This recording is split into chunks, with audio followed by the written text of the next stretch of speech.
안녕하세요. 2020년 사회적 기업가 육성사업 지원기간이 7일 앞으로 다가왔습니다.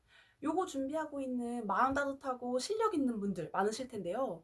제가 육성사업 9기 창업팀으로 1년 동안 활동을 해보면서 뼈저리게 느꼈던 몇 가지를 꼭 말씀드리고 싶어서 이번 영상을 준비했습니다. 우선 오늘은 법인 설립에 대한 이야기를 하고 싶은데요. 법인을 설립하게 되면 생기는 변화들이 세 가지가 있습니다. 뭐 먼저 첫 번째로 회계 관리를 투명하게 해야 한다는 거, 그래서 기장료가 발생한다는 거. 두 번째로 보험료 납부에 대한 거. 세 번째가 행정 서류에 대해서 필요하다는 거예요. 근데 왜 육성 사업에서 법인이라고 생각하실 수가 있는데, 요 육성 사업을 들어오시게 되면은 평가 기준이 세 가지가 있습니다. 미흡, 양호, 우수. 근데 이 우수의 기준이 사업자가 없는 상태로 초기 창업 트랙으로 들어왔을 경우 법인을 설립하고 매출이 100원이라도 발생하면 우수예요. 그래서 뭐 제가 우수 창업팀인 게 그렇게 대단한 건 아니죠. 어쨌든 그래서 법인을 설립하게 되는데 요 법인의 개념에 대해서 좀 알고 가야 될 게 있어요. 우리가 매출이 아무것도 없는 상태로 그냥 사업자를 내게 되면 보통 간이가세자가 됩니다. 그럼 간이가세자는 연매출 4,800만 원 이하일 때 간이가세를 하게 돼요. 근데 그게 이제 매출이 좀 성장하게 되면 일반 과세자가 되는데, 일반 과세로 이제 사업을 해나가면서 매출도 커지고 수익도 커지면 세금이 발생하면서 누진세율이 최대 42%까지 발생을 합니다. 그럼 이제 요 세금이 부담스러우시게 된 대표님들이 법인으로 넘어가게 되는데, 법인세는 세율이 25%, 2019년 개정으로 25%이기 때문이죠.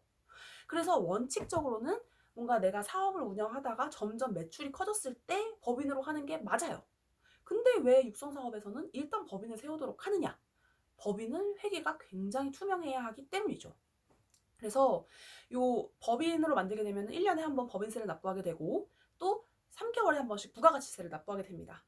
법인 통장에서 오고 간 모든 기록들이 다 정리가 되어 있어야 해요.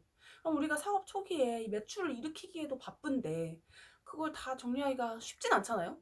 그래서 보통 이제 세무사 분들께 기장을 맡기게 되는데, 이 기장료가 10만 원에서 15만 원 정도. 그래서 보통 한 10만 원 선에서 책정이 되게 됩니다. 즉 법인을 세우게 되면 월 고정료 10만 원이 발생하게 된다는 거죠. 두 번째가 보험료에 대한 건데요. 제가 이 유성사업에 들어오기 전에 한 6개월 정도 간이가세로 일을 하다가 뭐 녹록치 않으니까 폐업을 하고 다른 일을 하다가 이제 들어온 케이스예요. 근데 제가 간이가세로 사업을 할 때는 이런 국민연금이나 건강보험에 대한 이슈가 없었거든요. 근데 법인을 세우자마자 이제 이게 통지가 옵니다. 돈을 내야 된다고.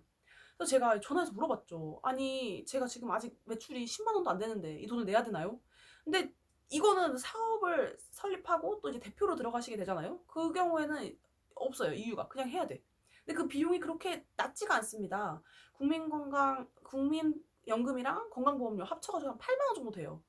그래서 앞에 말씀드린 기장료 10만 원과 보험료 8만 원, 18만 원은 이제 월 고정료로 나오게 되는 거죠.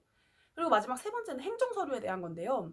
저희가 간이가세자로 있을 때에는 뭐 은행 계좌를 개설한다든지 아니면 주소지를 이전한다든지 할 때 나 이 사장님의 명의 같은 게 중요해요. 근데 법인으로 하게 되면 법인격은 자연인인 나와 다른 애거든요. 그래서 그런 행정적인 절차를 할 때마다 법인 인감, 때에 따라 법인 인감 증명서라는 게 필요하게 됩니다. 근데 이 증명서는 인터넷에서 그냥 발급받을 수 있는 게 아니에요.